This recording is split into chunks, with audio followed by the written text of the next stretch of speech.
The ledger told one story: 250 souls accounted for at dawn roll call on March 14, 1847. The same ledger reviewed at dusk that same day told another zero, not escaped, not deceased, simply absent, as if they had never existed at all. The Riverside Plantation stretched across 4,000 acres of Virginia bottomland, its boundaries marked by the James River to the east and dense pine forest to the west.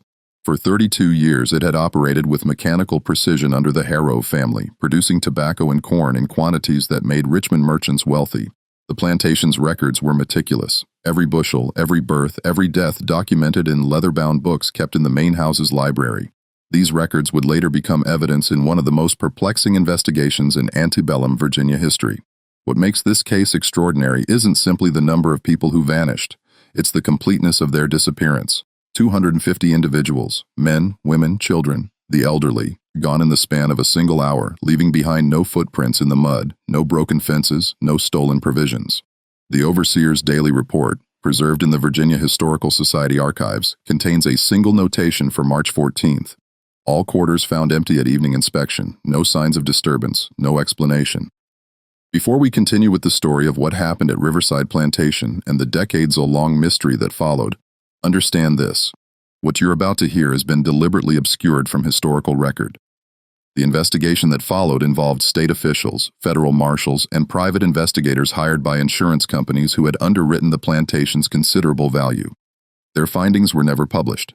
The documents were sealed. The witnesses who spoke publicly were discredited, and the town that was allegedly built by those who disappeared. It existed for less than 3 years before it too vanished from maps and memory. This is the story of how 250 people orchestrated the impossible and why the truth was buried for over a century. To understand what happened at Riverside, you must first understand what it was. The plantation had been established in 1815 by William Harrove's father, Thomas, who had purchased the land from a tobacco merchant fallen on hard times. The elder Harrove had been a methodical man, obsessed with efficiency and record-keeping. He had designed the plantation's layout himself, positioning the quarters in a location that could be observed from the main house, ensuring that the work buildings were arranged for maximum productivity and establishing routines that governed every aspect of plantation life. When William inherited the estate in 1835, he maintained his father's systems with religious devotion. Every morning began with roll call at 6 o'clock. Every evening ended with an inspection of the quarters at 8.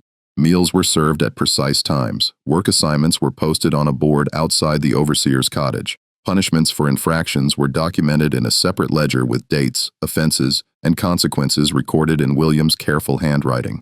The main house was a 3-story structure of red brick with white columns supporting a wide porch that wrapped around 3 sides. From the second-floor windows, one could see across the entire plantation.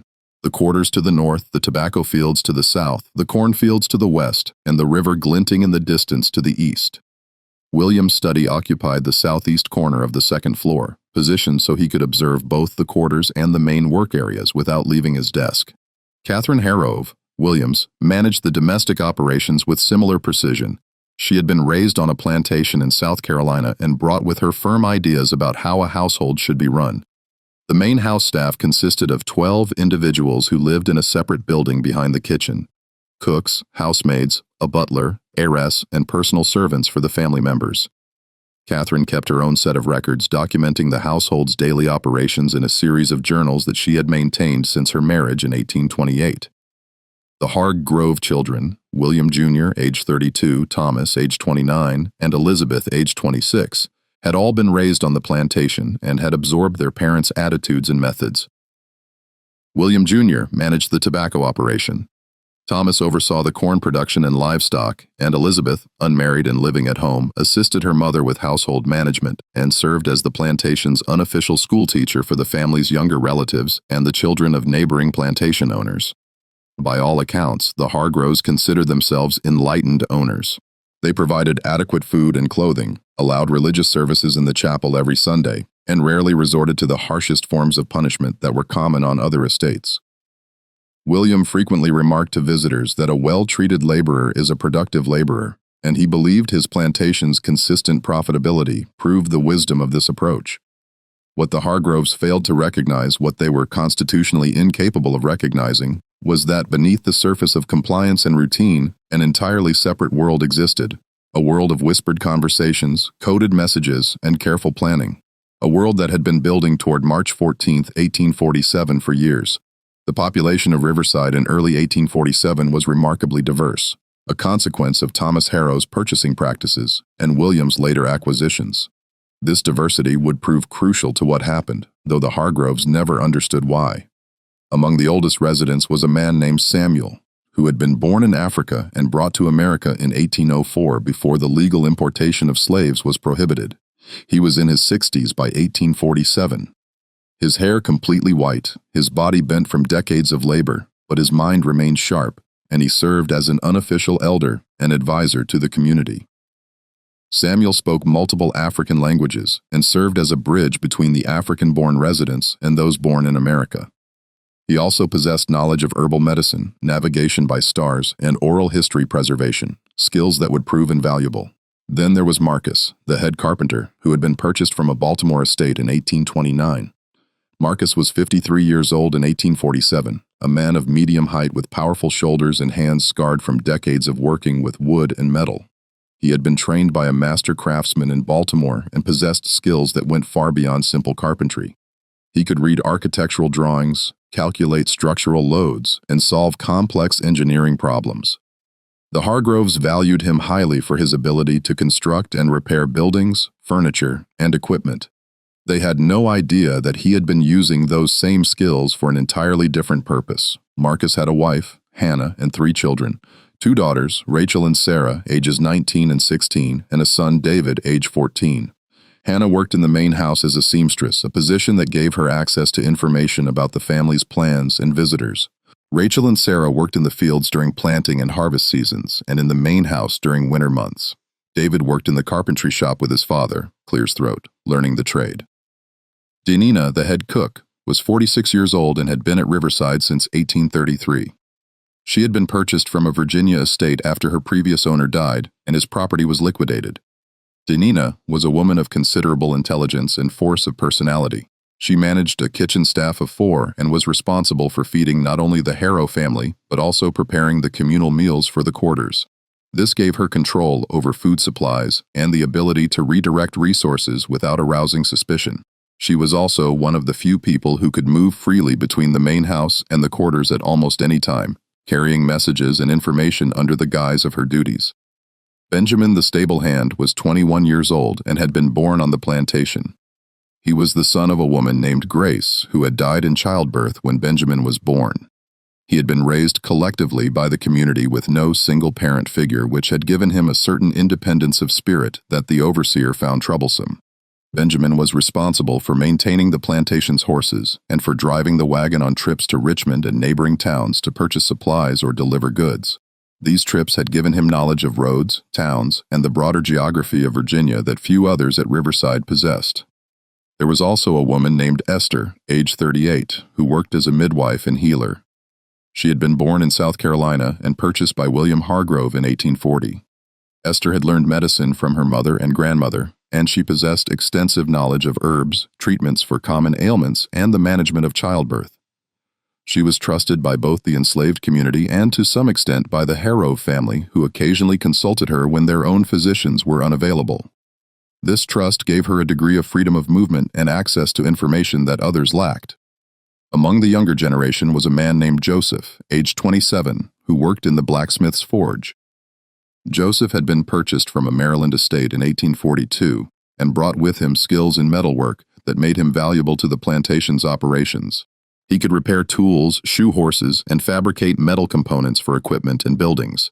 He was quiet and kept largely to himself, which led the Harrows to consider him simple-minded. In reality, Joseph was highly intelligent and had been using his position to create tools and implements that would be needed for purposes the Harrows never imagined. There were many others, each with their own skills, knowledge, and roles in the community. There was Ruth, a woman in her 50s, who organized the Sunday religious services and maintained the chapel. There was Jacob, a man in his 40s who managed the vegetable gardens that supplemented the community's diet. There was Miriam, a young woman of 23 who worked in the main house and had taught herself to read by secretly studying books in the Harrow library. There was Thomas, not to be confused with Thomas Hargrove, a man in his 30s who worked in the tobacco fields and had an encyclopedic knowledge of the surrounding forests from years of hunting to supplement the community's food supply. Each of these individuals and dozens of others had been carefully observed and evaluated by Marcus, Dinina, Samuel, and a small core group who had been planning the escape for years. Each had been assigned specific roles based on their skills, knowledge, and trustworthiness, and each had been preparing in their own way for the night of March 13, 1847. The planning for the escape had begun in the winter of 1842-1843, though its roots went back even further. The catalyst had been a conversation between Marcus and Samuel, the two oldest and most respected men in the community. It had been a cold January night, and Marcus had been working late in his shop, repairing a wagon wheel by lamplight. Samuel had appeared at the door, moving quietly despite his age, and had asked if they could speak privately. What followed was a conversation that would change the course of 250 lives. Samuel had begun by asking Marcus a simple question. If you could leave this place, where would you go? Marcus had been startled by the directness of the question. Such conversations were dangerous. Even speaking of escape could result in severe punishment if overheard. But something in Samuel's tone suggested this was not idle speculation. North, Marcus had replied carefully. To a free state, Pennsylvania maybe. Or further, Samuel had nodded slowly. And how would you get there? I don't know. The roads are watched. The river is patrolled. And even if I made it, I'm one man. What about Hannah? What about my children? What if it wasn't just you? Samuel had asked. What if it was all of us? Marcus had stared at the old man, trying to determine if he was serious or if age had finally affected his judgment. All of us? That's impossible. 250 people can't just disappear. Where would we go? How would we travel? How would we eat? Those are good questions, Samuel had said. Questions that need answers. But first, answer this. Is it impossible because it truly cannot be done? Or is it impossible because we've been taught to believe it cannot be done? That conversation had planted a seed. Over the following weeks, Marcus found himself thinking about Samuel's question. He began to observe the plantation with new eyes, not as a place where he was trapped, but as a problem to be solved. How were they contained? What were the actual barriers to escape? What resources did they have access to? What knowledge did they possess collectively that could be applied to the problem? He began to have quiet conversations with others he trusted. Dinina, who controlled food supplies. Benjamin, who knew the roads and geography. Joseph, who could fabricate tools. Esther, who understood medicine and could treat injuries or illness during a journey. Ruth, who could organize and motivate people. Each conversation was careful, oblique, never stating the ultimate goal explicitly, but feeling out whether the person could be trusted and what they might contribute. By the spring of 1843, a core group of about 15 people had formed. They met in small groups, never all together, usually during the Sunday religious services when conversation was expected and less likely to be monitored. They began to develop what would eventually become the plan. The first major decision was about destination. The initial assumption had been that they would flee north to free states or Canada. But as they discussed the logistics, the problems became apparent. The distance was enormous, hundreds of miles. The route would take them through populated areas where they would be conspicuous. Even if they reached free territory, they would be fugitives subject to recapture under federal law, and the journey would be especially difficult for the elderly, the very young, and the infirm. It was Samuel who proposed the alternative. What if we didn't run away? What if we disappeared? The distinction seemed subtle, but it was crucial. Running away meant fleeing to somewhere else, somewhere known, somewhere that could be pursued. Disappearing meant vanishing so completely that pursuit would be impossible because no one would know where to look. Where can 250 people disappear to? Marcus had asked. Somewhere no one would think to look, Samuel had replied. Somewhere close. Somewhere in Virginia itself. The idea seemed absurd at first. Virginia was slave territory. Staying in Virginia meant staying in danger. But as Samuel explained his reasoning, the logic became clear. Everyone would expect them to flee north. Resources would be directed towards searching northern routes. If they instead went west into the mountains and found a remote location where they could establish themselves, they might remain hidden long enough to organize a more permanent solution. Benjamin, who had traveled through the western parts of Virginia on supply runs, confirmed that there were vast stretches of mountainous territory that were sparsely populated and difficult to access. There are valleys in those mountains that no one ever goes to, he said. Too remote for farming, too rough for roads. If we could find one of those valleys, we could hide there. This became the foundation of the plan. Escape from Riverside, travel west to the mountains, establish a hidden settlement, and use that as a base while they organize the next phase, whatever that might be. But this still left the enormous problem of how to actually escape from Riverside. The plantation was not a prison, but it was controlled. The quarters were fenced, the gates were locked at night. The overseer made regular rounds. The surrounding area was populated with other plantations whose owners would report any large groups of unfamiliar people. How could 250 people leave without being seen?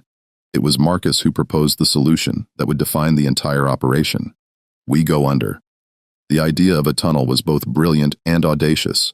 It solved the fundamental problem of how to move a large group of people past the plantation's boundaries without being observed. But it created an entirely new set of challenges.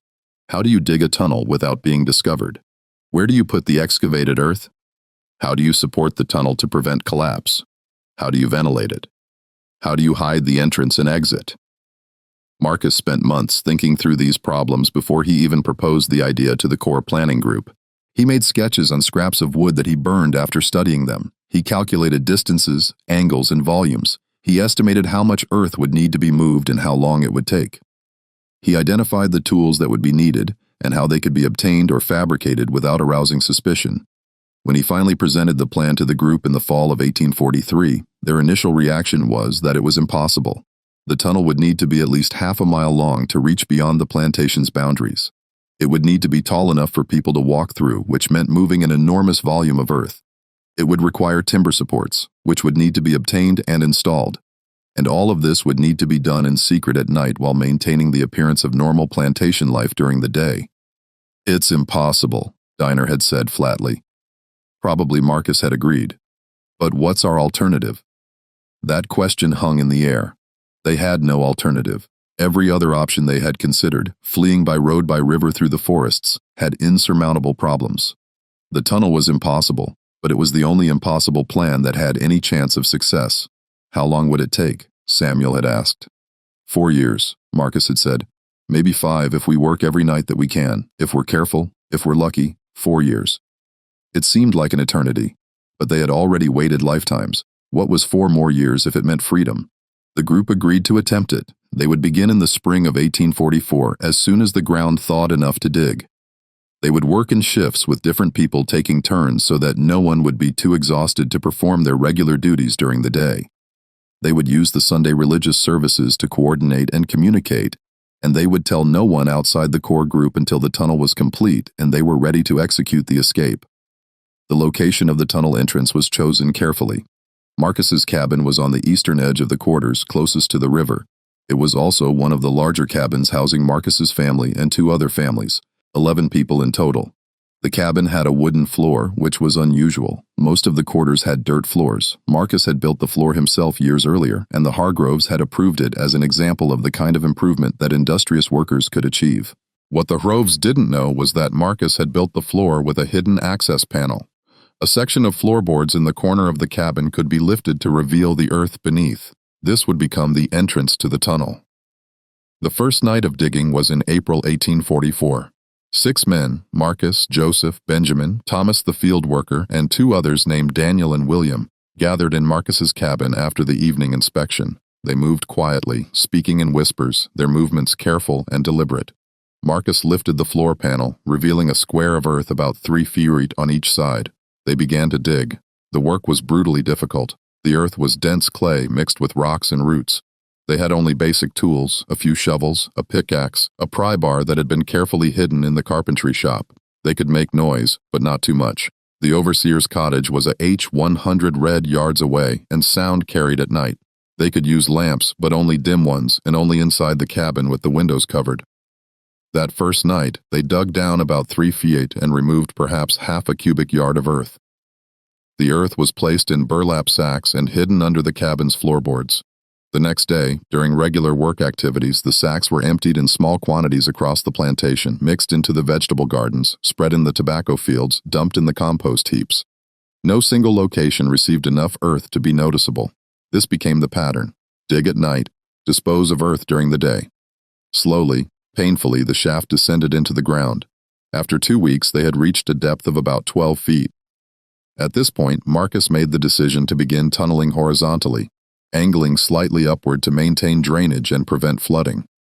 The tunnel would head east toward the river, but would curve slightly north to emerge in a ravine that Benjamin had identified as a suitable exit point.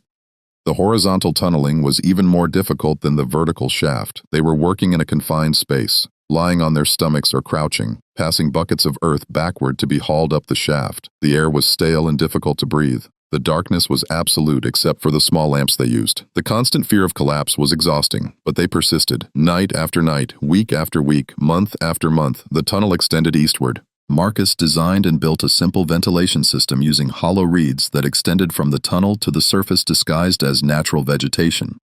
Joseph fabricated metal brackets and supports in the blacksmith shop, claiming they were for various plantation projects, and these were installed in the tunnel to reinforce the walls and ceiling. Timber supports were cut from trees in the forest, ostensibly for firewood or construction projects, and was secretly diverted to the tunnel. By the end of 1844, the tunnel extended about 200 feet from the shaft. By the end of 1845, it had reached 400 feet. The work was taking longer than Marcus had initially estimated. The earth was more difficult than expected. The ventilation problems were more severe, and the physical toll on the workers was greater than anticipated. Several times they had to stop work for weeks to allow injuries to heal or to address structural problems in the tunnel, but they kept going. The core group expanded slightly as more people were brought into the secret and assigned roles. Some worked on the tunnel itself. Others focused on gathering supplies, food that could be preserved, clothing that could be hidden, tools that would be needed for the journey, and for establishing a settlement. Still others worked on intelligence gathering, learning about the geography of Western Virginia, identifying potential routes, making contact with people who might help. Dina used her position to slowly accumulate extra food supplies. She would request slightly more than needed for the main house, and the excess would be preserved and hidden. Salt, dried beans, smoked meat, flour, all accumulated in small quantities that wouldn't be missed individually, but that added up over months and years to a substantial stockpile. Hannah, working as a seamstress in the main house, made extra clothing and blankets, claiming they were needed for repairs or replacements. These were hidden away for the journey. Benjamin, on his trips to Richmond and other towns, carefully observed and memorized routes, landmarks, and the locations of towns and settlements. He also made discreet contact with free black communities and learned about networks of people who helped fugitives. Esther prepared medical supplies, herbs, bandages, remedies for common ailments, and injuries that might occur during the journey. Ruth organized a system of communication using songs and coded phrases during religious services. Different hymns or variations in how they were sung conveyed information about the tunnel's progress, problems that needed to be addressed, or changes in the plan. By the winter of 1846-1847, the tunnel was nearly complete. It extended over 800 feet from the entrance shaft to an exit point in a ravine about 300 feet from the river. The exit was carefully concealed behind a false rock face that Marcus had constructed using his carpentry skills. From the outside, it appeared to be a natural rock formation. Only someone who knew exactly where to look and what to look for would be able to find it. The tunnel itself was a remarkable achievement. It was about 5 feet high and 3 feet wide, large enough for people to walk through in a crouch or crawl through if necessary. The walls and ceiling were supported by timber frames every 6 feet. The floor was relatively level with a slight upward slope toward the exit to prevent water accumulation. Small chambers had been carved into the walls at intervals, providing places to rest or store supplies. The ventilation system, while crude, was functional. The hollow reeds extended from the tunnel to the surface at multiple points, disguised as natural vegetation or hidden in areas of dense undergrowth. The air in the tunnel was stale and difficult to breathe, but it was sufficient for the short time people would need to spend there. In February 1847, Marcus called a meeting of the core planning group. "It's done," he said simply. "The tunnel is complete. Now we need to decide when to use it." The decision of when to execute the escape was as critical as the planning itself. It needed to be a time when conditions were optimal, weather suitable for travel, ground conditions passable, and timing that would give them the maximum head start before the disappearance was discovered. The core group debated for weeks. Some argued for waiting until summer when the weather would be warmest and travel easiest. Others pointed out that summer meant longer days, which meant less darkness for travel and more chance of being seen. Some suggested fall after the harvest when food would be most plentiful. Others noted that fall meant the approach of winter, which could be dangerous in the mountains. Samuel, drawing on his decades of experience and observation, proposed early spring. The ground is soft enough to travel, he explained. The weather is cool, which means we can travel during the day if we're in remote areas without risking heat exhaustion. The days are getting longer, but it's still dark enough at night for the initial escape. And it's before planting season, which means the hard groves will be focused on preparation, not on watching us as closely. The group agreed. Early spring it would be. But which day specifically? Benjamin suggested March 13th. It's a Saturday, he explained. The Harrows always have a social gathering on Saturday evenings, dinner with neighbors or family from Richmond. They'll be distracted. The overseer usually drinks on Saturday nights after his rounds. And Sunday is our day for religious services, which means we're expected to be up early anyway. If we leave Saturday night, we'll have all of Sunday before they realize we're gone. This logic was sound. March 13th, 1847 became the target date. But this created a new problem. How to inform 250 people of the plan without the information leaking to the Harrows or the overseer. The core group had been small, about 20 people who knew the full details of the tunnel and the escape plan. Everyone else knew only that something was being planned, but not what or when. Ruth developed a system for the final communication. During the religious service on Sunday, March 7th, 1 week before the escape, she would lead the congregation in a specific hymn that had been chosen months earlier as the signal. The hymn was Go Down Moses, a song about liberation from bondage that was commonly sung in the quarters. But Ruth would sing it with a specific variation in the third verse, changing one word in a way that would be meaningful to those who had been prepared to listen for it, but would seem like a natural variation to anyone else. After the service, the core group members would quietly spread the word to specific individuals who would in turn inform others. The message was simple. Saturday night, be ready. Bring nothing. Tell no one outside the community. The week between March 7th and March 13th was the most tense period of the entire 4-year planning process. Everyone knew that discovery at this stage would be catastrophic. They had to maintain absolute normalcy in their behavior while simultaneously preparing for the escape. Marcus and his team made final inspections of the tunnel, reinforcing weak points and ensuring the ventilation system was functioning. Dina and her team moved the accumulated food supplies to a hidden location near the tunnel exit, where they could be quickly loaded for transport. Benjamin and others who would serve as guides reviewed the routes one final time. Esther prepared medical kits for the journey. Ruth organized the order in which people would enter the tunnel, prioritizing families with young children and the elderly who would move most slowly. The Harrows noticed nothing unusual. William commented in his journal on March 11th that the people seem in good spirits, anticipating spring planting. Catherine noted on March 12th that Diner had prepared an especially fine dinner and that the household staff performed their duties with unusual efficiency. On the evening of March 13th, everything proceeded normally. The Roves hosted a dinner party for several neighboring plantation owners and their families. The meal was elaborate, prepared by Diner and her kitchen staff. The overseer, Gerald Pritchard, made his evening rounds at Etowah as always, walking through the quarters and noting that all seemed quiet and orderly. He returned to his cottage and, as was his custom on Saturday nights, poured himself a glass of whiskey and settled in for the evening. In the quarters, people prepared in silence. They wore their sturdiest clothing and shoes. They gathered their children and explained in whispers that they needed to be absolutely quiet. The elderly and infirm were helped by younger, stronger individuals. Everyone waited for the signal.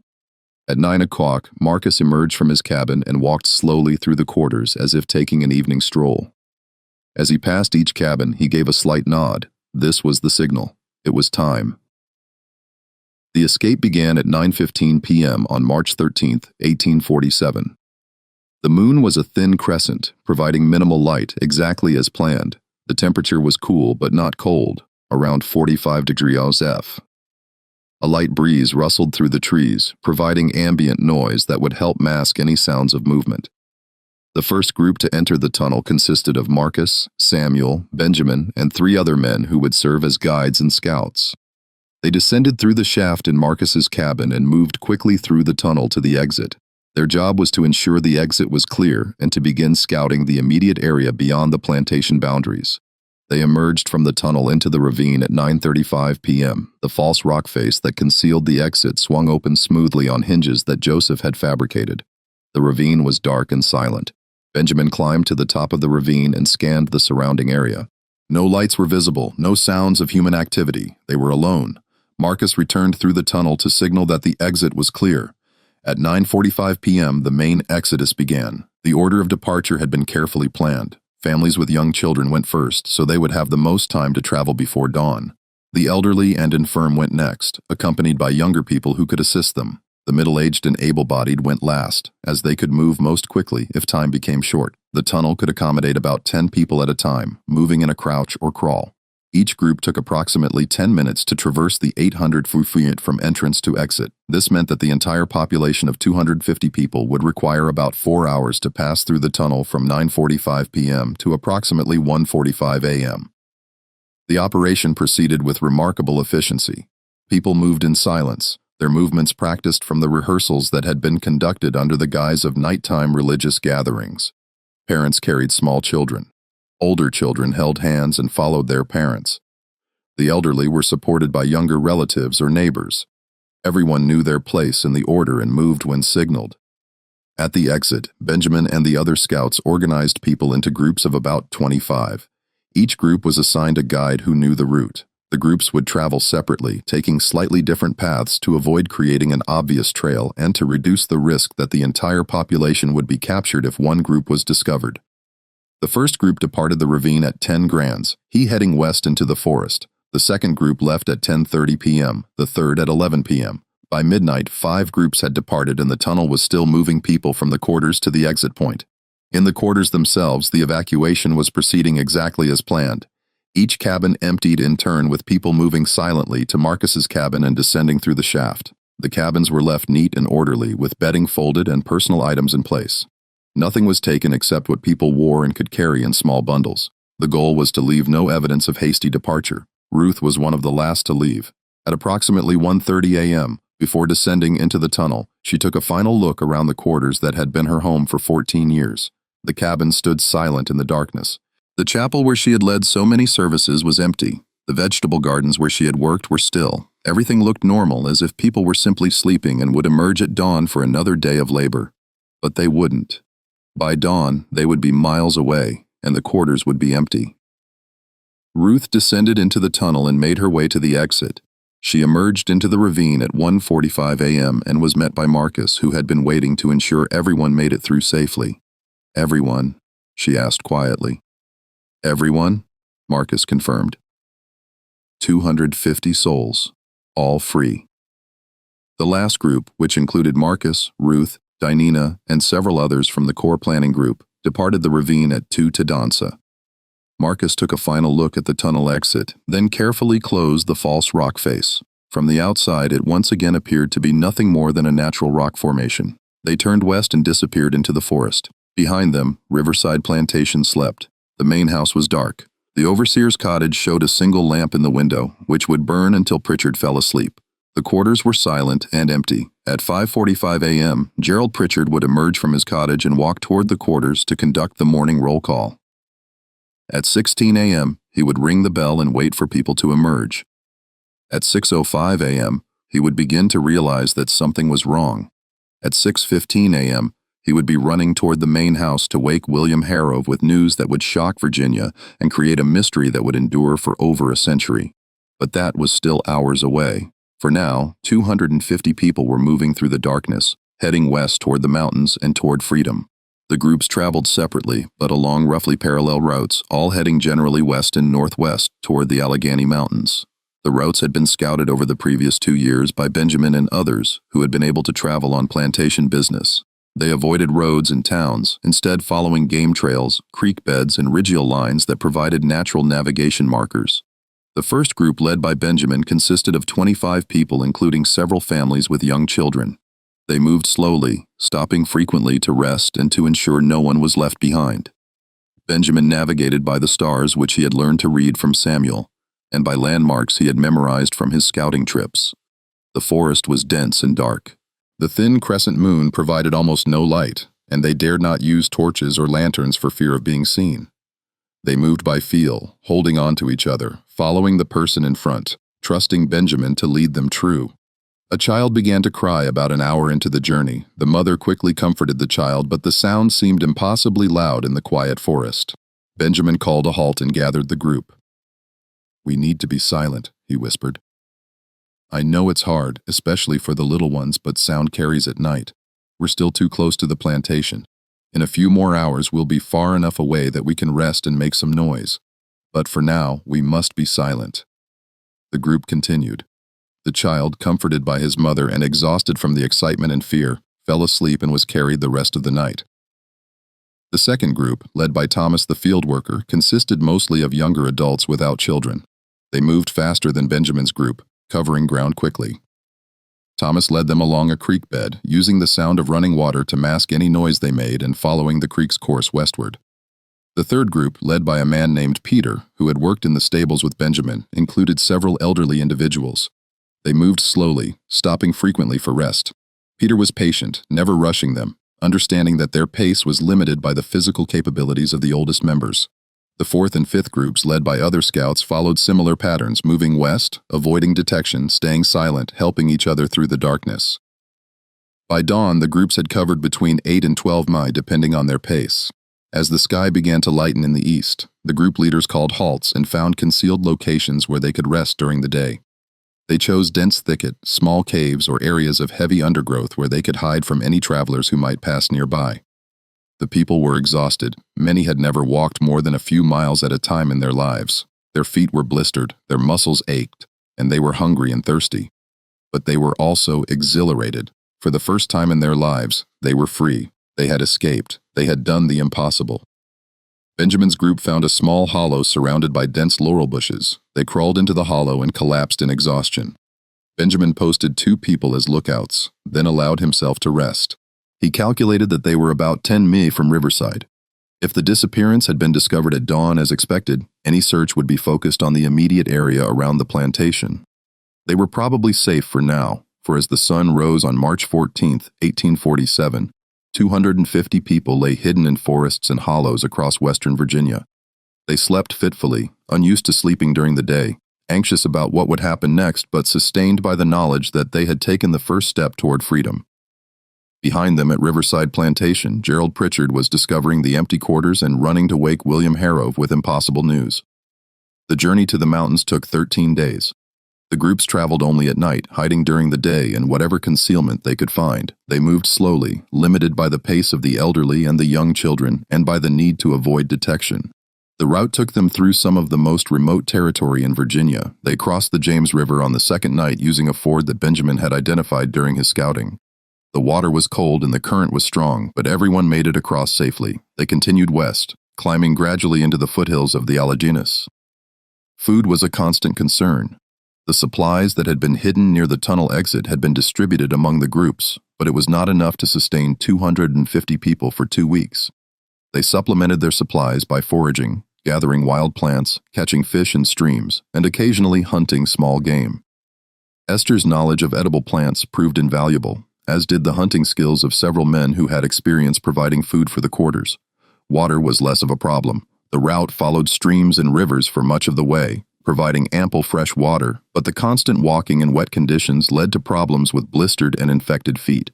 Esther treated these injuries as best she could with the limited medical supplies she had brought, but several people developed serious infections that slowed their travel. On the 5th night, they had their first serious scare. One of the groups, led by Peter, was moving along a ridge line when they heard dogs barking in the distance. The sound was unmistakable. Bloodhounds, the kind used to track fugitives. Peter immediately led his group off the ridgeline and into a dense thicket where they huddled in silence, barely breathing. The barking grew louder, then seemed to circle around them, then gradually faded into the distance. They waited for 2 hours, not moving, before Peter finally decided it was safe to continue. They never learned whether the dogs had been tracking them specifically or were part of a general search, but the incident reinforced the need for absolute caution. The groups maintained minimal contact with each other during the journey. Occasionally, 2 groups would encounter each other at a planned rendezvous point where they would exchange information and redistribute supplies, but mostly they traveled independently, reducing the risk that all would be captured if one group was discovered. On the 8th night, Benjamin's group reached the edge of the mountains. The terrain became steeper, the forest denser, the travel more difficult. but they were also entering territory that was more remote and less likely to be searched. Benjamin felt a cautious optimism that they might actually succeed. The groups began to converge as they approached their destination. The target was a valley that Benjamin and Marcus had identified during their planning. It was located deep in the Alleghanies, accessible only by narrow trails, surrounded by steep ridges that made it naturally defensible. A stream ran through the valley, providing fresh water. The valley floor was relatively flat and appeared suitable for farming. Most importantly, it was remote, miles from the nearest settlement, invisible from any road or traveled route. On the 13th night, March 26, 1847, the first group reached the valley. Benjamin led them down a narrow trail that descended from a ridgeline into the valley floor. As they emerged from the forest into the open space, people stopped and stared. After 13 days of traveling through dense forest, sleeping in thickets and caves, constantly hiding and moving, they had reached a place where they could stop, a place where they could rest, a place where they could begin to build something new. Over the next 2 days, the other groups arrived. By the evening of March 28th, all 250 people had reached the valley. They were exhausted, hungry, and many were injured or ill.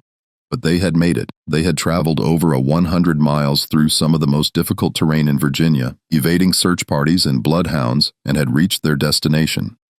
That night they gathered in the center of the valley for the first time since leaving Riverside. Samuel the eldest stood before them and spoke. "We have done what they said was impossible," he said, his voice strong despite his age. "We have freed ourselves. We have traveled through darkness and danger. We have reached this place. But our work is not finished. Now we must build. We must create a home here, a community, a life. We must prove that we can not only escape bondage but can thrive in freedom. This valley has no name. We have no name. We are people who are not supposed to exist in a place that is not supposed to be here. But we are here, and we will make this work." The people responded with quiet determination. They were too exhausted for celebration, too aware of the challenges ahead. But they had accomplished the first step. They had escaped. They had disappeared, and now they would build. The first weeks in the valley were focused on survival. Shelter was the immediate priority. The weather in late March was unpredictable. Cold nights, occasional rain, and the constant threat of late-season snow. People needed protection from the elements. Marcus organized construction teams using tools that had been brought from Riverside and others that Joseph fabricated from materials found in the forest. They began building structures. The first buildings were simple log cabins with mud-chinking thatched roofs and dirt floors, but they were weatherproof and provided shelter. The construction proceeded quickly because of the skills that people brought with them. Marcus's carpentry expertise was crucial, but others contributed as well. Several men had experience with log construction from building and repairing structures at Riverside. Women who had worked in the fields knew how to gather and prepare thatch for roofing. Joseph's metal working skills allowed him to fabricate hinges, nails, and other hardware from scrap metal. By the end of April, they had completed about 15 structures, enough to house everyone, though conditions were crowded. The buildings were arranged in a rough circle around a central common area with the stream running along one edge of the settlement. Food was the next priority. The supplies they had brought were nearly exhausted, and foraging alone could not sustain 250 people. They needed to establish agriculture. Jacob, who had managed the vegetable gardens at Riverside, organized farming teams. The valley floor had soil that appeared suitable for cultivation, though it would need to be cleared of trees and undergrowth. They began the laborious process of clearing land using axes and saws to fell trees and fire to clear brush. Planting began in early May. They had brought some seeds from Riverside, beans, corn, squash, and other vegetables. These were planted in the cleared areas. They also identified wild plants in the surrounding forest that could be cultivated, berries, nuts, and edible roots. Hunting and fishing supplemented their diet. Several men who had experience hunting at Riverside organized hunting parties that ranged into the surrounding forests. The streams in the valley and the nearby river provided fish. Esther's knowledge of edible plants helped them identify additional food sources. Water was abundant. The stream that ran through the valley provided fresh water year-round. They dug a central well in the common area to provide easier access and to ensure water would be available even if the stream froze in winter. As the basic needs of shelter and food were addressed, attention turned to organization and governance. The community needed structure, rules, and systems for making decisions. Samuel, Marcus, Ruth, Diner, and several others formed an informal council that met regularly to address problems and make decisions. They established basic rules. Everyone would contribute to the community's work according to their abilities. Resources would be shared equitably. Disputes would be resolved through discussion and consensus rather than force. And the security of the community would be everyone's responsibility. They also established a watch system. The valley's remote location provided some security, but they couldn't assume they were completely safe. Teams of 2 people were assigned to watch the trails leading into the valley, rotating every few hours. If anyone approached, the watchers would sound an alarm, and the community would hide in the forests until the threat passed. Education was another priority. Ruth organized a school for the children, teaching them to read, write, and do basic mathematics. Several adults who had learned to read also attended, eager to acquire skills that had been denied to them at Riverside. The school met in a building that also served as a chapel and community meeting hall. By midsummer, the settlement had taken on the character of a functioning community. The buildings were more substantial, with some structures now having wooden floors and glass windows salvaged from abandoned structures they had found in the surrounding area. The fields were producing vegetables. Hunting and fishing provided regular protein. People had established routines and roles. Children played in the common area. Adults worked during the day and gathered in the evenings to share meals and conversation. But they also remained aware that their situation was precarious. They were fugitives living in a hidden valley in Virginia, a slave state. Discovery would mean recapture and punishment. They maintained strict security with the watch system operating continuously. They avoided making fires during the day when smoke might be visible from a distance. They kept noise to a minimum, and they constantly discussed what their next step should be. Some argued for staying in the valley permanently, building a self-sufficient community that could exist indefinitely in isolation. Others insisted that staying in Virginia was too dangerous and that they should eventually move north to free territory or Canada. Still, others proposed a more radical idea that they should make contact with abolitionists and use their story to support the anti-slavery cause. These debates continued throughout the summer and fall of 1847, with no clear consensus emerging. Meanwhile, the community continued to grow and develop. By the end of the year, the population had actually increased slightly. Several women who had been pregnant during the escape had given birth, and a few other fugitives, having heard rumors of a hidden settlement, had found their way to the valley and been welcomed into the community. The settlement had no official name. People referred to it simply as the valley or the place. This anonymity was intentional. A name would make it more real, more findable, more vulnerable. They were a community that existed in the spaces between maps. A town that had no name because it wasn't supposed to exist, but exist, it did. Through the summer and fall of 1847, through the winter of 1847-1848, and into the spring and summer of 1848, the nameless town thrived. The fields produced good harvests. The buildings were expanded and improved.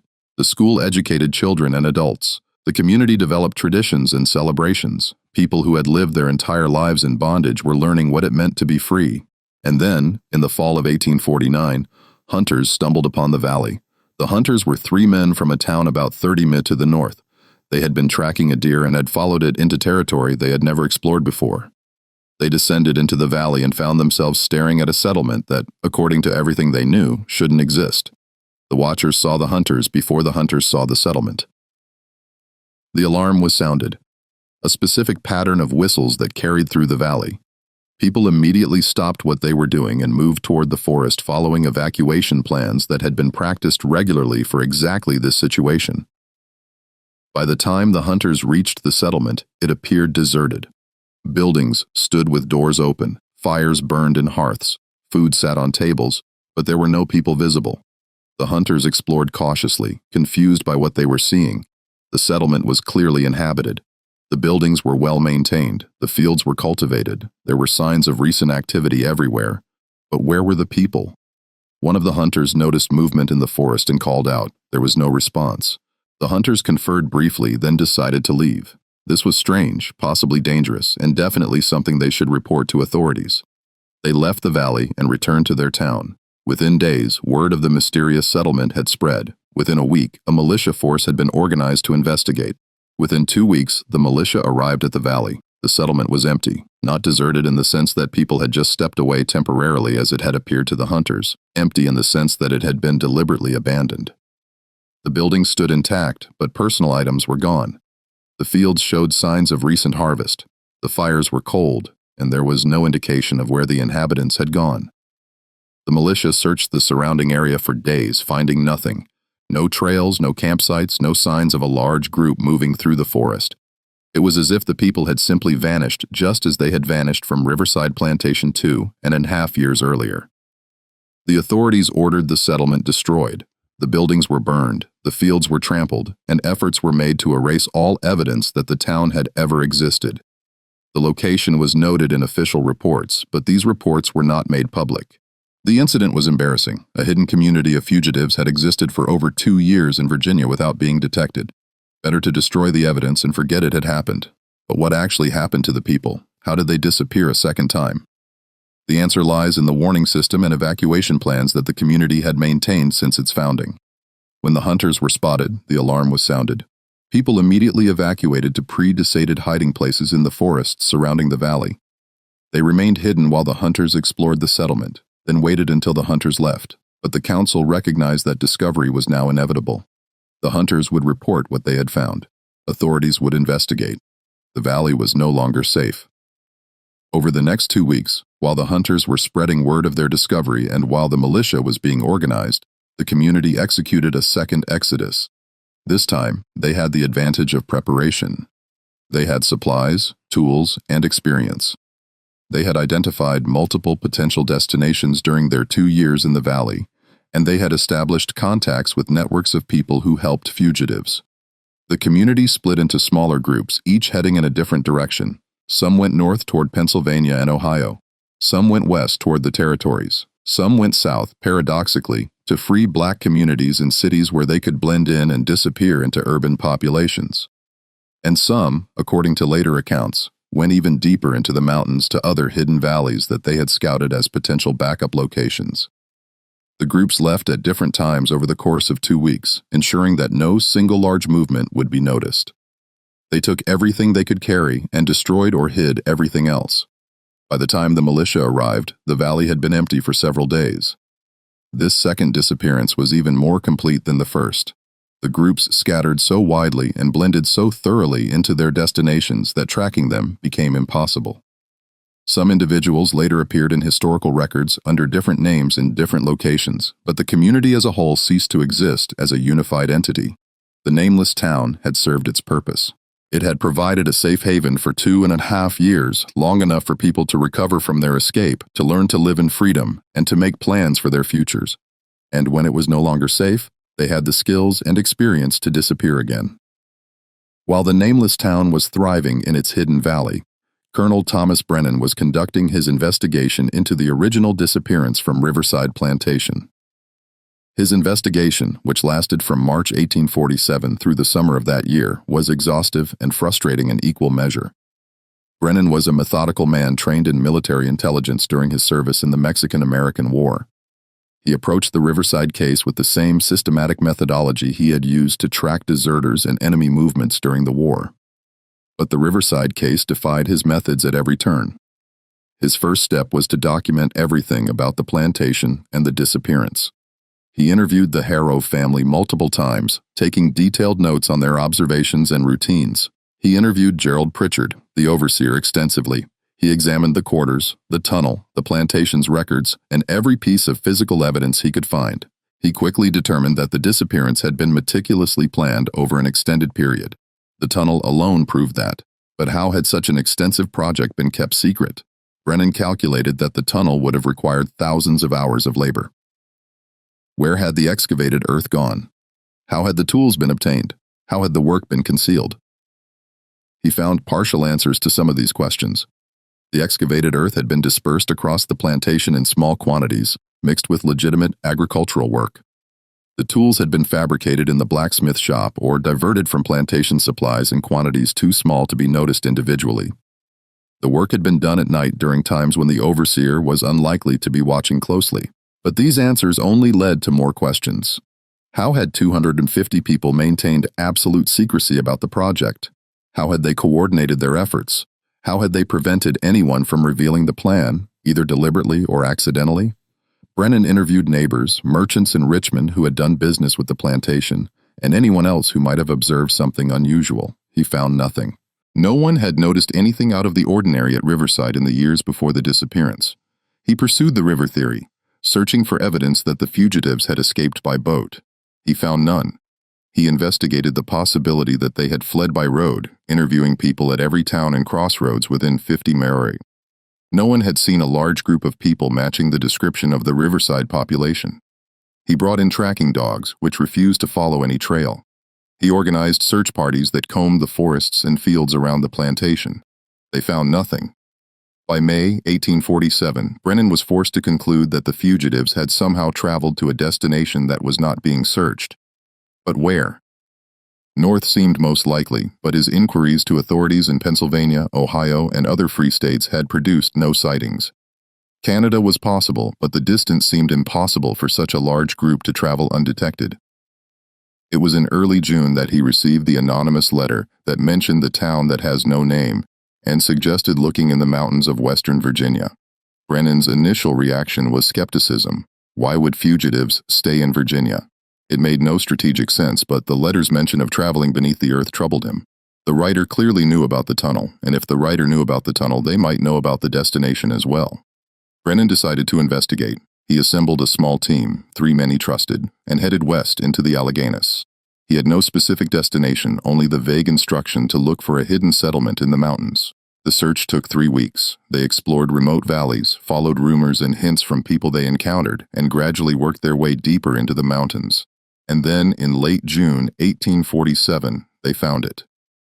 The discovery of the nameless town was the culmination of Brennan's investigation, but it also presented him with an impossible dilemma. His duty was clear: report the location, facilitate the return of the fugitives to their legal owner. But standing in that valley, seeing what these people had built, understanding the years of planning and courage that had brought them there, he found his certainty wavering. His conversation with Marcus, the carpenter who had designed the tunnel and led the escape, was the most extraordinary of his life. Marcus explained the planning, the execution, and the philosophy behind the escape with remarkable candor. He didn't plead or beg. He simply explained as one intelligent man to another what they had done and why. "We're not asking for your approval," Marcus said. "We're not asking for your help. We're simply asking that you consider what you found here before you decide what to do with that knowledge." Brennan asked questions. How had they maintained secrecy? "Trust," Marcus replied. "We trusted each other completely, and we understood that our survival depended on that trust." How had they coordinated such a complex operation? Careful planning, years of preparation, and a willingness to work together toward a common goal. What did they plan to do next? Survive, build, and eventually find a way to help others do the same. Brennan spent 2 days in the valley observing the community, talking with people, trying to understand what he had found. He saw children learning to read in Ruth's school. He saw fields being cultivated. He saw people working together, making decisions collectively, building something that resembled the democratic ideals he had fought for in the war. On the 3rd day, he made his decision. He would return to Richmond and file a report stating that his investigation had reached a dead end. The fugitives had scattered and could not be located. The case should be closed. Marcus asked him why he was making this choice. Brennan's answer was simple: "Because what you've done here is more important than the law that says you shouldn't have done it. I don't know if that makes me a traitor to my duty or true to my principles, but I know that I can't be the one to destroy this." Brennan kept his word. His official report filed in July 1847 stated that the investigation had been exhaustive but unsuccessful. The fugitives had vanished completely, likely having scattered in multiple directions and integrated into free black communities in the North. He recommended that the case be closed and the insurance claims be paid. But Brennan also kept detailed private records of everything he had found, including the location of the valley and his conversations with Marcus and others. These records, discovered after his death in 1873, provide the most complete account of what happened at Riverside and in the nameless town. Brennan continued to monitor the situation after his official investigation ended. He maintained contact with people who might have information about the settlement. He learned of its continued existence through 1848 and into 1849, and he learned of its discovery by hunters and the second disappearance in the fall of 1849. His private papers expressed both admiration for what the community accomplished and sadness that it could not be sustained. They proved that people who had been treated as property could organize themselves, govern themselves, and thrive in freedom. He wrote that they were forced to disappear again is a tragedy but not a failure. They succeeded in the most important sense. They freed themselves and lived as free people, even if only for a short time. What happened to specific individuals after the second disappearance is largely a matter of speculation and fragmentary, airy evidence. Historical records from the 1850s and beyond contain tantalizing hints, but definitive proof is elusive. A Marcus Freeman registered as a carpenter in Toronto, Canada in 1851. The registration records describe him as a man in his 50s, skilled in furniture making and architectural carpentry, originally from Virginia. The description matches Marcus from Riverside, but the surname Freeman was common among formerly enslaved people who had gained their freedom. So, this could be coincidence. However, records show that Marcus Freeman of Toronto had a wife named Hannah and 3 children, Rachel, Sarah, and David, which matches the family structure of Marcus from Riverside exactly. Adina Roberts opened a boarding house in Philadelphia in 1853. City directory listings describe her as a woman of color, originally from Virginia, operating a respectable establishment that catered to travelers and long-term residents. The boarding house was located in a neighborhood with a substantial free black population, and Dina Roberts was noted in local records as being active in community organizations and the Underground Railroad. Again, the name is common enough that definitive identification is impossible, but the details are suggestive. A Benjamin Wright enlisted in the 54th Massachusetts Infantry Regiment in 1863, one of the first official African-American units in the Union Army. Military records describe him as being in his late 30s, originally from Virginia with experience handling horses and wagons. He survived the war and was mustered out in 1865. Post-war records show a Benjamin Wright settling in Massachusetts and working as a teamster. He married in 1866 and had 4 children. In a pension application filed in 1890, he mentioned having escaped from bondage in Virginia in 1847, which matches the timeline of the Riverside disappearance. And Esther Johnson appears in records from Cleveland, Ohio in the 1850s, working as a midwife and healer. She was described as a woman of color, originally from South Carolina with extensive knowledge of herbal medicine. She was active in the local African Methodist Episcopal Church and was known for providing medical care to the city's black community. The geographic origin, South Carolina, and the profession midwifery and healing matches from Riverside. Samuel, the eldest of the Riverside community, likely did not survive long after the escape. He would have been in his late 60s by 1849, and the rigors of 2 escapes and 2 years of building a settlement in a remote valley would have been extremely taxing. No records have been found that definitively identify him in later years, suggesting he may have died in the valley or shortly after the second disappearance. Ruth appears in records from a black church in Pittsburgh in the 1850s, where a woman named Ruth Williams served as a teacher and Sunday school organizer. The description matches Ruth from Riverside in terms of age and skills, but again, definitive proof is lacking. Joseph the blacksmith may have settled in Cincinnati, where records show a Joseph Miller working as a metal worker in the 1850s and 1860s. Cincinnati had a substantial free black population and was a major hub of the Underground Railroad, making it a logical destination for fugitives from Virginia. These fragmentary records suggest that many of the people from Riverside successfully integrated into free black communities in the North and went on to live productive lives. They changed their names, obscured their origins, and blended into populations where they could live in relative safety.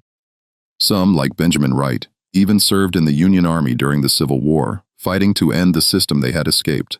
But these are only the individuals who left traces in historical records. Many others, perhaps the majority, left no documentary evidence of their later lives. They lived quietly, worked in occupations that didn't generate official records, and passed on their stories only through oral tradition within their families and communities. While official historical records contain only fragments and hints about what happened to the people of Riverside, oral traditions in certain African American communities preserve much more detailed accounts. These oral histories passed down through generations tell stories that align remarkably well with the documented facts of the Riverside disappearance. In several communities in Pennsylvania, Ohio, and Canada, there are family stories about ancestors who came from the place with no name or who disappeared twice before finding freedom.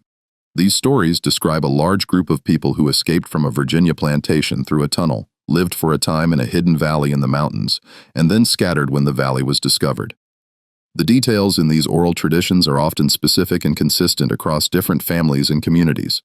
They describe the tunnel as being long enough to walk through for the time it takes to say the Lord's Prayer 3 times, which would be approximately 10 minutes, matching the documented length of the Riverside Tunnel.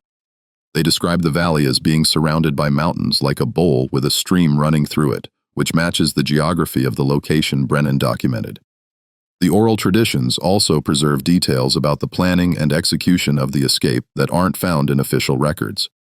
They describe how the community practiced moving through the tunnel during nighttime religious gatherings, how children were taught to be silent through games and exercises, how food was accumulated over years through careful management of plantation resources, and how the route to the mountains was scouted and memorized by people who had legitimate reasons to travel. These oral histories also provide insights into the emotional and psychological aspects of the escape that official documents can't capture. They describe the fear of discovery during the years of planning, the terror of moving through the tunnel not knowing if it would collapse, the exhaustion of the 13-day journey to the mountains, the joy of reaching the valley, and the heartbreak of having to leave it when it was discovered. One particularly detailed oral tradition preserved in a family in Toronto describes the night of the escape from the perspective of a child who was 7 years old at the time. The account describes being woken in the middle of the night, being told to be absolutely silent, being carried through a dark tunnel that seemed to go on forever, and then walking through forests for many nights while adults whispered reassurances. The child remembered reaching a valley where there were other children to play with, where there was a school, and where adults seemed happy for the first time. And then the child remembered they had to leave again. And this time the journey took them to a city where there were many people and tall buildings and a sense of safety that the valley, for all its beauty, had never quite provided. These oral traditions serve as a counterpoint to the official historical record, which focuses on the mystery and the investigation, but largely ignores the human experience of the people who lived through these events. The oral histories remind us that the Riverside disappearance wasn't just a historical puzzle to be solved. It was a lived experience for 250 people who made impossible choices, took extraordinary risks, and changed the course of their own lives and the lives of their descendants. The Riverside disappearance and the nameless town were not unique, though they were unusually well documented due to Brennan's investigation and private papers. Historical research suggests that similar hidden communities existed in remote locations throughout the South during the antebellum period. The Great Dismal Swamp straddling the border between Virginia and North Carolina was known to harbor communities of fugitives who lived in the swamp's interior beyond the reach of slave catchers. The Appalachian Mountains contained numerous remote valleys that could have sheltered hidden settlements. The Okafaninoy Swamp in Georgia, the Bayou of Louisiana, and the forests of eastern Texas all had areas remote enough to conceal communities of people who had escaped bondage. These communities were typically small, a few dozen people at most, and were often temporary, lasting only a few years before being discovered or before the inhabitants moved on to more permanent freedom in the North or Canada. But they served crucial functions. They provided safe havens for people fleeing bondage. They demonstrated that self-governance and self-sufficiency were possible, and they served as nodes in the broader network of resistance to slavery. The nameless town in the Virginia mountains was unusual primarily in its size and in the completeness of its disappearance from the original plantation. Most escapes involved individuals or small groups. The coordination required to move 250 people simultaneously was extraordinary, but the underlying strategy, creating a hidden community in a remote location, was part of a broader pattern of resistance. The networks that supported these communities were extensive and sophisticated. Free Black communities and cities provided resources, information, and contacts. Quaker communities and other religious groups opposed to slavery provided material support and safe houses. Even some white Southerners who were uncomfortable with slavery, though they might not actively oppose it, would sometimes turn a blind eye to fugitives passing through their areas. The Underground Railroad, which has become the most famous symbol of resistance to slavery, was only one part of this broader network. The Underground Railroad primarily facilitated movement from south to north, helping individuals and small groups reach free territory. But there were also networks that supported hidden communities within the South, providing them with supplies, information, and warnings about threats. The Riverside escape and the nameless town were products of these networks. The anonymous letter that led Brennan to the valley suggests that someone outside the community knew of its existence and was willing to reveal it. Perhaps because they believed documentation was important. Perhaps because they wanted to ensure the story would be preserved, even if the community itself could not be sustained. Why was the story of Riverside and the nameless town suppressed? Why were Brennan's findings sealed? Why were the documents scattered across different archives where they would be difficult to connect? The answer lies in the political and economic context of the late 1840s. The United States was deeply divided over the question of slavery. The Mexican-American War had just ended, and debates over whether new territories would be slave or free were intensifying. The Compromise of 1850 was being negotiated, attempting to balance the interests of slave and free states. In this context, the Riverside case was politically explosive. It demonstrated that enslaved people could organize sophisticated resistance, could plan and execute complex operations, and could establish functioning communities in freedom. These were precisely the things that defenders of slavery insisted were impossible. The ideology of slavery depended on the claim that enslaved people were incapable of self-governance, that they needed the guidance of their owners, that they were better off in bondage than they would be in freedom. The nameless town disproved all of these claims. For 2.5 years, 250 people who had been treated as property had governed themselves, built a community, educated their children, and thrived. This was dangerous knowledge for the Harrow family and other plantation owners. The Riverside case was also economically threatening. The insurance companies had paid out substantial claims for the loss of the Riverside population. If it became widely known that such large-scale escapes were possible, insurance rates would increase dramatically, making the economics of slavery less profitable. Moreover, the case demonstrated that even well-treated enslaved people, the Harrows had considered themselves enlightened owners, would choose freedom if given the opportunity. This undermined the paternalistic justifications for slavery. For state and federal authorities, the case was embarrassing. Despite extensive searches involving state militia, federal marshals, and private investigators, the fugitives had never been recaptured. The discovery and subsequent second disappearance of the nameless town made the authorities look incompetent. Better to seal the records and let the case fade from public memory. So, the documents were scattered. Brennan's official report went to state archives. His private papers remained with his family and weren't discovered until after his death. The insurance company records were filed away in corporate archives. The Hagro family's records were eventually donated to the Virginia Historical Society, but without the context provided by Brennan's investigation. They appeared to be simply the records of a plantation that had experienced a mass escape. Unusual, but not unprecedented. It wasn't until the late 20th century, when historians began systematically researching resistance to slavery, and when archives began to be digitized and cross-referenced, that the full story of Riverside and the nameless town began to emerge. Even now, significant gaps remain. The exact location of the valley has never been definitively identified, though several sites in the Alleghenies match Brennan's description. The fate of most of the individuals remains unknown. And the full extent of the networks that supported the escape and the hidden community remains a matter of speculation. Despite over 170 years of historical distance and modern research techniques, significant questions about the Riverside disappearance and the nameless town remain unanswered. How was the tunnel construction kept absolutely secret for 4 years? The disposal of excavated earth has been partially explained, but the logistics remain unclear. Thousands of cubic feet of earth had to be moved, dispersed, and concealed. The work had to be done at night in secret by people who were also performing full days of labor. The physical and organizational challenges seem almost insurmountable. Yet, they were overcome. How? How was information controlled so effectively? 250 people knew about the escape plan, at least in general terms. Yet, there's no evidence that anyone revealed the plan to the Harrows or the overseer, either deliberately or accidentally, in a population that included children, elderly individuals, and people who might have been tempted to curry favor with their owners. How was absolute secrecy maintained? Who wrote the anonymous letter to Brennan? The handwriting was educated, suggesting someone with formal schooling. Marcus is the most likely candidate, but why would he risk revealing the town's location?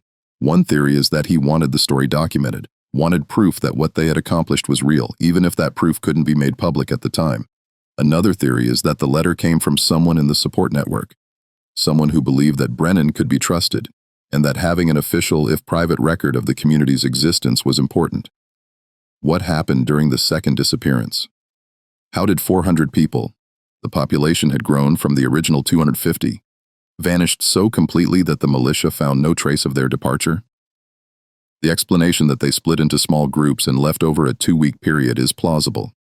But the logistics of coordinating such a dispersal, especially with the knowledge that authorities were coming, seem extraordinarily complex. Where exactly was the valley? Brennan's private papers describe its location in general terms in the Alleghenies, accessible by narrow trails surrounded by steep ridges, but don't provide specific coordinates or landmarks that would allow definitive identification.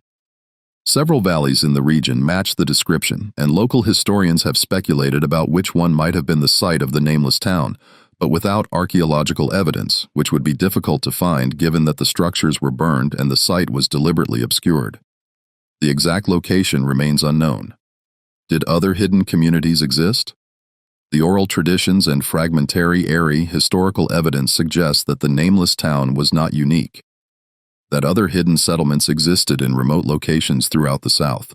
But if these communities were successful in remaining hidden, they would have left little or no documentary evidence. How many other towns that have no name existed? How many other mass escapes were executed with such precision that they seemed impossible? We may never know.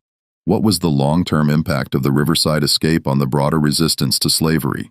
Did the techniques developed for the Riverside escape, the tunnel, the coordinated mass movement, the hidden settlement influence other resistance efforts?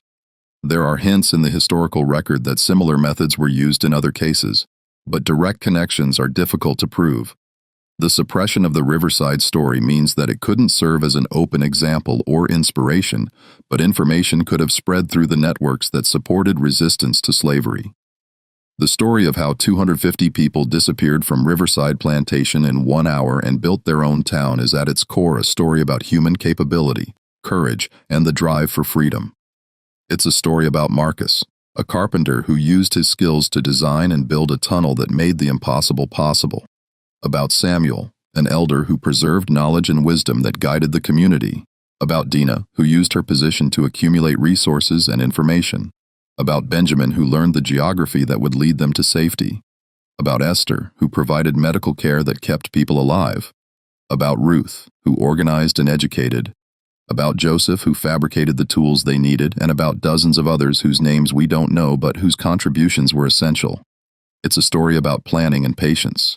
4 years of digging a tunnel in secret, years of accumulating supplies in quantities too small to be noticed, years of scouting routes and making contacts, years of building trust and maintaining secrecy. The escape wasn't spontaneous or lucky, it was the result of meticulous preparation and extraordinary discipline. It's a story about community and cooperation. 250 people working together toward a common goal, trusting each other completely, supporting each other through danger and hardship. The escape succeeded not because of individual heroism, though there was plenty of that, but because of collective action and mutual support. It's a story about resilience and adaptation. When the nameless town was discovered, the community didn't surrender or despair. They executed a second disappearance, scattered to new locations, and continued their lives in freedom. They had learned that freedom wasn't a destination, but a continuous process of resistance, adaptation, and survival. And it's a story about the power of suppression and the importance of memory. The official historical record tried to erase this story to make it disappear as completely as the people themselves had disappeared. But the story survived in private papers, in oral traditions, in fragmentary, airy records scattered across archives. It survived because people believed it was important, because they understood that what happened at Riverside and in the nameless town was significant not just for those who lived through it, but for everyone who came after. The story challenges us to reconsider what we think we know about slavery and resistance. It demonstrates that enslaved people were not passive victims, but active agents who could plan, organize, and execute sophisticated operations. It shows that communities could be built and sustained even in the most difficult circumstances. And it reminds us that the historical record is incomplete, that there are stories that have been deliberately suppressed or accidentally lost, and that recovering these stories is essential to understanding our past. The tunnel at Riverside has long since been filled in. The valley where the nameless town stood has returned to forest.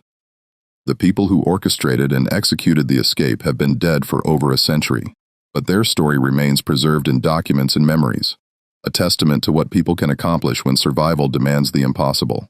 They were there, and then they weren't. 250 people who disappeared in an hour, and built a town that existed for 2 years before disappearing again. A mystery that baffled investigators at the time and continues to fascinate historians today. A story that was supposed to be forgotten, but that refuses to be erased.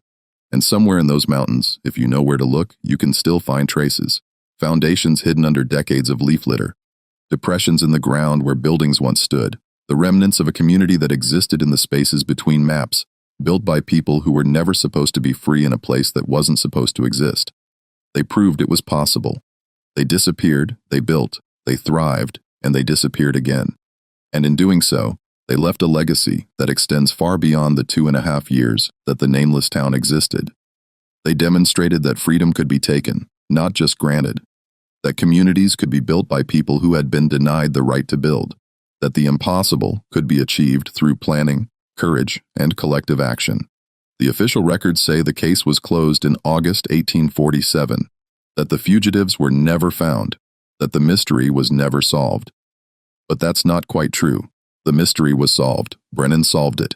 He found the nameless town. He spoke with the people who had built it. He documented what they had accomplished. He just chose not to reveal what he had found. He chose to let them keep their freedom, to let their town exist for as long as it could, to let their story remain hidden until a time when it could be told without endangering anyone. That time has come. The people of Riverside and the nameless town are long gone, but their story can finally be told, not as a legend or a myth, but as a historical fact. 250 people disappeared from one plantation in 1 hour. They traveled through a tunnel they had spent 4 years building. They journeyed for 13 days through forests and mountains.